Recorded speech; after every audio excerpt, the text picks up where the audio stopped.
नमस्कार, आप देख रहे हैं लाइव टीवी समाचार और मैं हूं आपके साथ राहुल मौर्य। आइए रुख करते हैं इस वक्त की बड़ी खबरों की ओर, लेकिन उससे पहले एक नजर हेडलाइंस पर। हरदोई में बीएसएफ के जवानों ने निकाला पैदल मार्च, मतदाताओं को भयमुक्त होकर मतदान करने का दिलाया संकल्प। महोबा की चरखारी इकाई का हुआ गठन, रामेंद्र सिंह को सौंपी गई चरखारी की कमान, जिलाध्यक्ष ने दिलाई जनता की शपथ। और अयोध्या पुलिस को मिली बड़ी सफलता, 31 लाख की डकैती का किया खुलासा, पुलिस ने 9 आरोपियों को किया गिरफ्तार। अब खबरें विस्तार से। राष्ट्रीय प्रस्तावना के स्टेट हेड विपिन सोनी की माता का देहांत हो गया है। दमयंती देवी ने 16 जनवरी रविवार को सुबह 4 बजे अंतिम सांस ली। वह लखनऊ मेडिकल कॉलेज के लारी कार्डियोलॉजी आईसीयू में भर्ती थी। जानकारी के अनुसार 14 जनवरी रात उन्हें दिल का दौरा पड़ा था, जिसके बाद लखनऊ मेडिकल कॉलेज में भर्ती कराया गया था। उन्होंने यहीं पर अपनी अंतिम सांस ली है। 16 जनवरी सुबह 11 बजे मेहंदी घाट गंगा तट पर अंतिम संस्कार किया गया। हरदोई से चंदगीराम मिश्रा की रिपोर्ट। हरदोई के कोतवाली मल्लावा क्षेत्र में प्रभारी निरीक्षक के साथ बीएसएफ के जवानों ने पैदल फ्लैग मार्च निकाला। इस दौरान क्षेत्राधिकारी, तहसीलदार भी मौजूद रहे। यह मार्च कोतवाली से शुरू हुआ, जो कई क्षेत्रों में घुमा। बता दें, आगामी विधानसभा चुनाव होने के कारण मतदाता को भयमुक्त होकर मतदान करने का संकल्प दिलाया गया। इस मौके पर स्थानीय थाना पुलिस बल के साथ बीएसएफ के जवान मौजूद थे। हरदोई से चंदगीराम मिश्रा और अमन अंसारी की रिपोर्ट। बिंदु खत्ता में संस्कृति अबेकस क्लास की शुरुआत हुई है। कार रोड लक्ष्मी कॉम्प्लेक्स में क्लास की शुरुआत हुई है। इस दौरान मुख्य अतिथि के रूप में बलवंत सिंह बिष्ट एडवोकेट उपस्थित रहे। कार्यक्रम का संचालन ईश्वर सिंह ने किया। उन्होंने संस्कृति अबेकस को बच्चों में स्मरण शक्ति, तार्किक शक्ति और कल्पना शक्ति को बढ़ाने के लिए एक अच्छा प्रोग्राम बताया। इस अवसर पर छात्र छात्राएं और अभिभावक मौजूद रहे। कार्यक्रम में हरीश पांडे, केदार सिंह, नवीन गाड़िया, दीपा, हरीश दानू भी उपस्थित रहे। प्रोग्राम के लिए बच्चों में काफी उत्साह देखा गया। स्किल डेवलपमेंट की टिप्स देने के लिए श्रीमती लक्ष्मी बिष्ट ने ईश्वर सिंह का आभार व्यक्त किया। बिंदु खत्ता से रमाकांत पंत की रिपोर्ट। तो आप कोई भी चीज तो ये क्या है पहले आपको पता नहीं है, what is this and why, and यदि ये है तो इसको कैसे, तो हाउ, कैसे हम इसको, क्या है, क्यों और कैसे, ये सवाल हमेशा आपके जहन में आने चाहिए, आपके दिमाग में आने चाहिए, आपकी मेमोरी में आने चाहिए। आपको जब भी पढ़ो तो ये क्या है पहले, उसी तरह से आप सर क्या कह रहे थे, उन्होंने क्या कहा, पहले उसको प्यार से ध्यान से सुने, लापरवाही ना करें। और जैसे अलग अलग क्वेश्चन आए तो अभी देखिए कुछ बच्चे 9 तक भी गए, समझ भी गए थे, आप कुछ के बहुत अच्छे नहीं आया है, तो वो अलर्टनेस की वजह से या प्रैक्टिस की वजह से भी होता है कि आप उस तरह से चीजों को नहीं देखते हैं, गौर से देखने की प्रैक्टिस नहीं है। तो ये सारी चीजें हम इसमें बताएंगे आपको। 16 जनवरी को संयुक्त मीडिया क्लब जनपद महोबा की चरखारी इकाई का गठन हुआ, जिसमें जिलाध्यक्ष महोबा भगवान दीन यादव ने नवनिर्वाचित संगठन के पदाधिकारियों और सदस्यों को शपथ ग्रहण कराई। संगठन के उद्देश्य के अनुसार जनहित, समाज हित में पत्रकारिता करते हुए एकजुटता के साथ कार्य करने का आह्वान किया गया। संयुक्त मीडिया क्लब महोबा की बैठक स्थानीय रत्ना पैलेस में आयोजित हुई। कार्यक्रम की अध्यक्षता जनपद इकाई के संरक्षक नारायण अग्रवाल ने की। कार्यक्रम का शुभारंभ जिलाध्यक्ष भगवान दीन यादव, संरक्षक नारायण अग्रवाल, नगर चरखारी इकाई के संरक्षक अब्दुल गफ्फार ने की। मां सरस्वती के चित्र पर माल्यार्पण करते हुए दीप प्रज्वलित किया गया और कार्यक्रम की शुरुआत की गई। इसके बाद नवनिर्वाचित पदाधिकारियों को शपथ ग्रहण कराई गई। शपथ ग्रहण कार्यक्रम को संबोधित करते हुए जिलाध्यक्ष यादव ने कहा कि जनहित समाज में निष्पक्ष पत्रकारिता ही संगठन का उद्देश्य है। Bureau report. हरदोई के गौसगंज में सामाजिक कार्यकर्ता रवीश कुमार उर्फ टिंकू के अथक प्रयासों से आखिरकार भूमाफियाओं से जमीन को कब्जा मुक्त करा लिया गया है। तहसील संडीला क्षेत्र गौसगंज में कुम्हार कला की जमीन पर कुछ दबंग भूमाफियाओं ने कब्जा कर लिया था, जिसके बाद कुम्हार जाति के लोगों को बर्तन बनाने के लिए मिट्टी नहीं मिल पा रही थी, जिसके चलते उन्हें रोजी रोटी कमाने के लिए कई समस्याओं का सामना करना पड़ रहा था। कई बार भूमि धारकों ने शिकायत भी की, लेकिन भूमाफिया शासन और प्रशासन में पकड़ रखता था, जिसके कारण भूमि मालिकों को उनकी जमीन नहीं मिल पा रही थी। आखिरकार सामाजिक कार्यकर्ता रवीश कुमार उर्फ टिंकू ने आगे आकर लोगों को उनकी जमीन दिलाकर लोगों के चेहरे पर मुस्कुराहट ला दी। हरदोई से चंदगीराम मिश्रा की रिपोर्ट। मुख्यमंत्री योगी आदित्यनाथ सड़कों की गड्ढा मुक्ति के चाहे लाख दावे कर ले, लेकिन जौनपुर में श्री गांधी स्मारक इंटर कॉलेज समोतपुर से सरपंतहा तक का मार्ग शासन प्रशासन के दावों की पोल खोल देता है। एक तरफ डीएम मनीष कुमार वर्मा कहते हैं कि सड़क का निर्माण कार्य प्रगति पर है, लेकिन दूसरी ही तरफ सुदूर ग्रामीण अंचल में सड़कों के गड्ढे मुक्ति के सारे दावे खोखले साबित हो रहे हैं। ऐसे में राहगीर त्रस्त नजर आ रहा है, तो वहीं शासन प्रशासन मस्त नजर आ रहा है। जौनपुर के सरपंतहा से राम नरेश प्रजापति की रिपोर्ट। जनपद बांदा के तहसील क्षेत्र बबेरू के बड़ा गांव में 2 दिवसीय अंतर्राज्यीय वॉलीबॉल का आयोजन किया गया। इस दौरान रायबरेली बनाम फतेहपुर के बीच फाइनल मुकाबला खेला गया, जिसमें रायबरेली ने जीत हासिल की। विजेता टीम को 51,000 रुपए और शील्ड इनाम के तौर पर दी गई। वहीं उप विजेता टीम को 21,000 रुपए और शील्ड दी गई। आयोजन बड़े महाराज स्वामी स्टेडियम पर रखा गया था। इस दौरान हजारों दर्शक उपस्थित थे।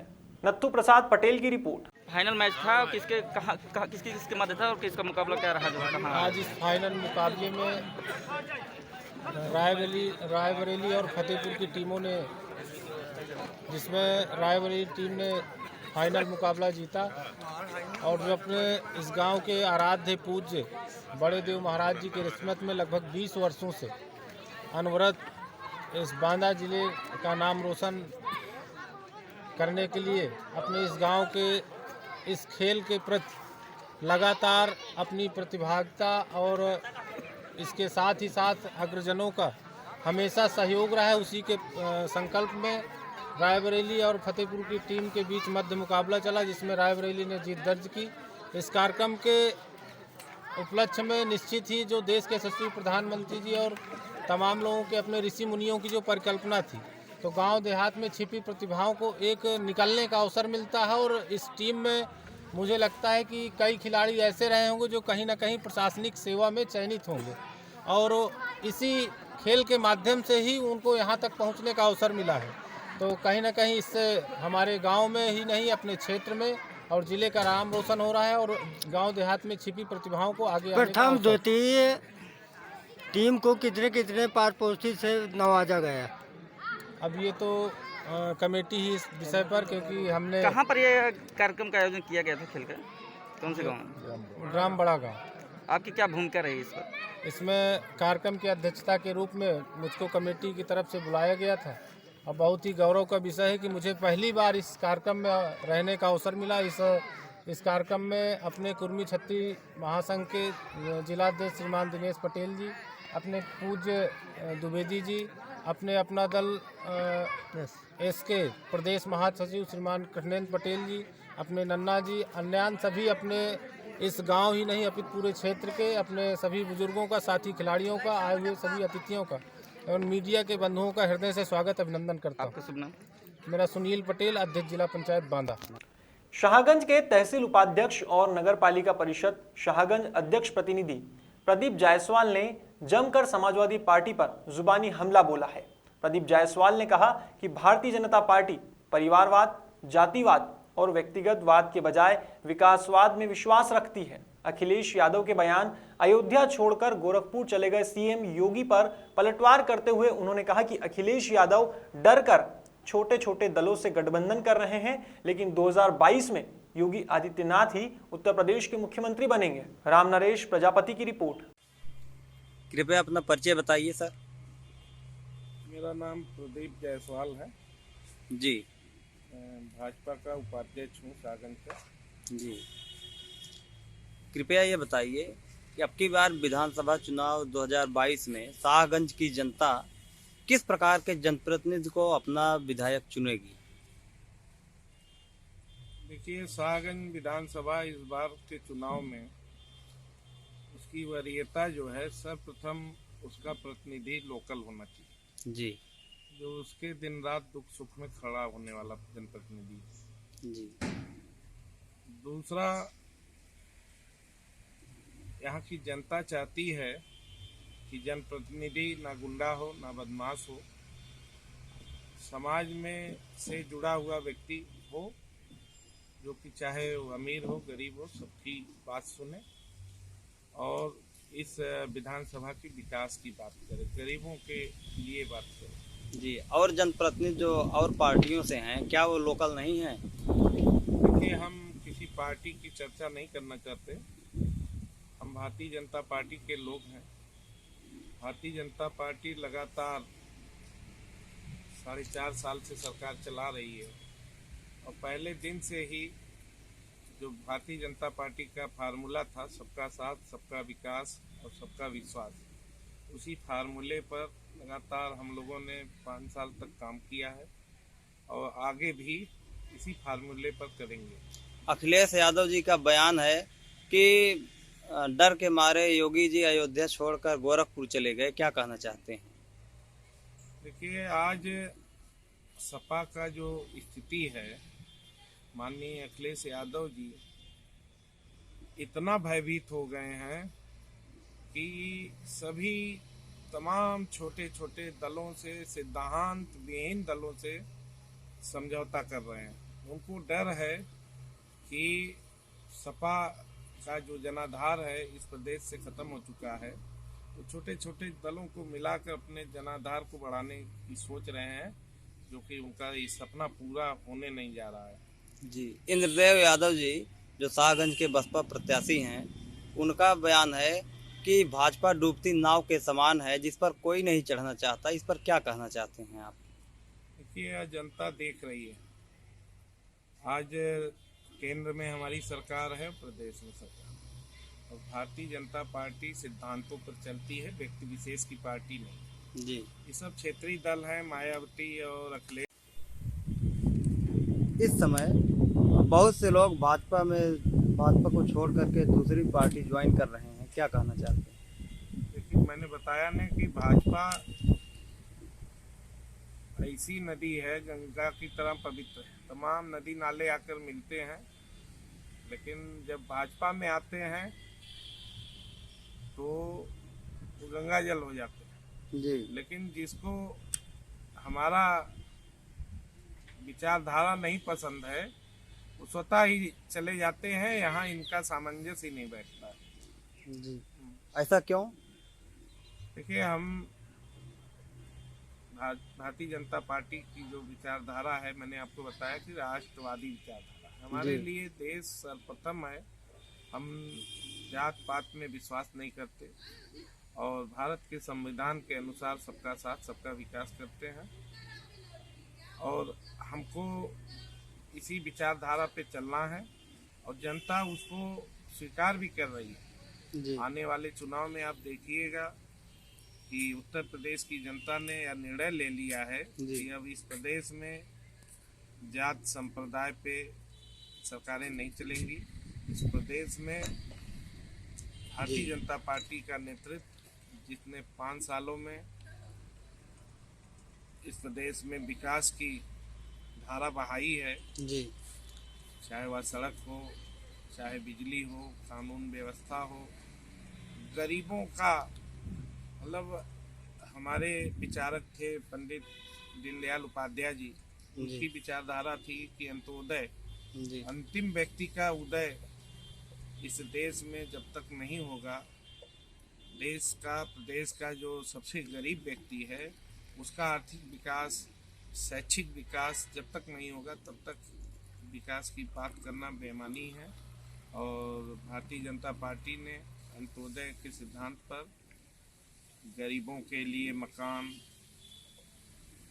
चूल्हा, गैस कलेक्शन, इस कोरोना जैसी महामारी में 2 साल से मुफ्त में अनाज देने का कार्य भाजपा ने किया है। श्रमिकों के लिए ई श्रम पोर्टल पे पेंशन, विधवा, विकलांग जी, और अन्य पार्टियां का जी, पेंशन जो 500 हुआ करते थे, अब 1000 रुपया मंथली जी, जी, अन्य पार्टियां कहती हैं कि सिलेंडर का दाम महंगा हो गया है, 1000 के आसपास है। देखिए, भारतीय जनता पार्टी ने, और महंगाई इस समय कंट्रोल है। बेरोजगारी की जहाँ तक बात है तो तमाम ऐसी योजनाएं आप जान लीजिए कि भाजपा का जो ये है कि पूरे देश में हर जिले में एक मेडिकल कॉलेज है। जी, तो जब मेडिकल कॉलेज खुलेगा तो आप जानिए 1000-2000 लोग उससे रोजगार पाएंगे। जी। तो यह भी रोजगार सृजन होगा। सड़कें बन रही हैं, वहाँ लोगों को रोजगार मिल रहा है। प्रधानमंत्री आवास बन रहा है, वहाँ लोगों को रोजगार मिल रहा है। तो प्रत्यक्ष परोक्ष। Thank you. हरदोई के संडीला कोतवाली क्षेत्र के ग्राम गोसा में कन्हैया लाल ने मामूली विवाद के चलते अपनी पत्नी विमला और 2 बच्चे कार्तिक और सोनाक्षी पर हमला कर दिया। आरोपी ने बांके से अपनी पत्नी और बच्चों पर हमला किया। मानसिक विक्षिप्त कन्हैया लाल के हमले से पत्नी और बच्चे गंभीर रूप से घायल हो गए। जैसे ही परिवार वालों को घटना की सूचना मिली तो वह घायलों को लेकर सीएचसी पहुंचे, जहां से जिला अस्पताल रेफर कर दिया गया। जिला अस्पताल में प्राथमिक उपचार के बाद हालत गंभीर होने पर सभी को लखनऊ रेफर किया गया है। क्षेत्र अधिकारी संडीला ने बताया कि मानसिक विक्षिप्त युवक ने अपनी पत्नी सहित 2 बच्चों पर बांके से हमला कर घायल कर दिया है। अभी तक युवक के विरुद्ध कोई शिकायत नहीं मिली है। शिकायत मिलने पर दोषी के खिलाफ जांच कर कार्यवाही की जाएगी। हरदोई से चंदगीराम मिश्रा की रिपोर्ट। अयोध्या पुलिस को बड़ी सफलता हाथ लगी है। पुलिस ने 31 लाख की डकैती का खुलासा किया है। खुलासा करते हुए पुलिस ने बताया कि साड़ू ने बनाई थी डकैती की योजना। पुलिस ने 9 आरोपियों को गिरफ्तार किया है। हालांकि एक आरोपी भागने में सफल रहा है। लूटी गई रकम में से 3,60,000 रुपए बरामद किए गए हैं। गौरतलब है कि 18 दिसंबर को कोतवाली अयोध्या के तकपुरा में डकैती की घटना घटित हुई थी। पीड़ित ने अपनी बेटी की शादी के लिए जमीन बेची थी।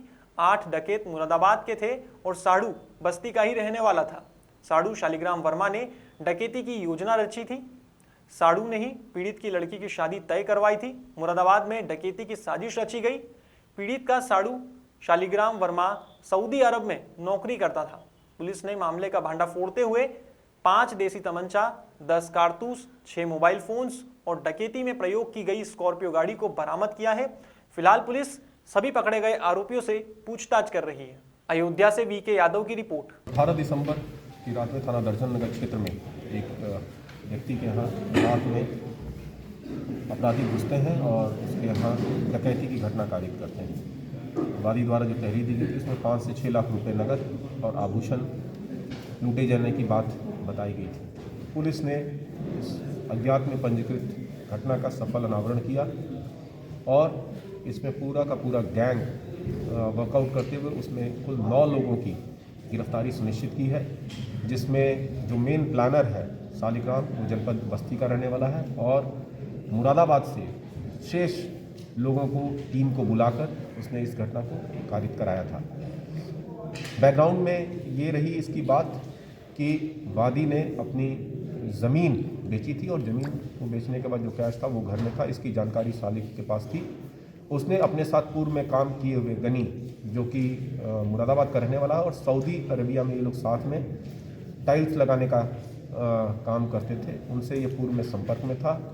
उसके कई मित्र थे जिनका आपराधिक इतिहास था, जिनसे वो संपर्क में था। जब इस चीज़ की चर्चा इन दोनों ने आपस में की और इस घटना को कारित करने की पूरी योजना बनाई।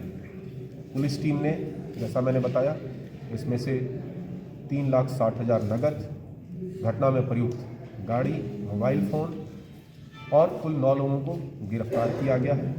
अपराधियों से पूछताछ में ये बात प्रकाश में आई कि इसमें 5 से 6 लाख नहीं, जबकि 31,30,000 रुपये लूटे गए थे।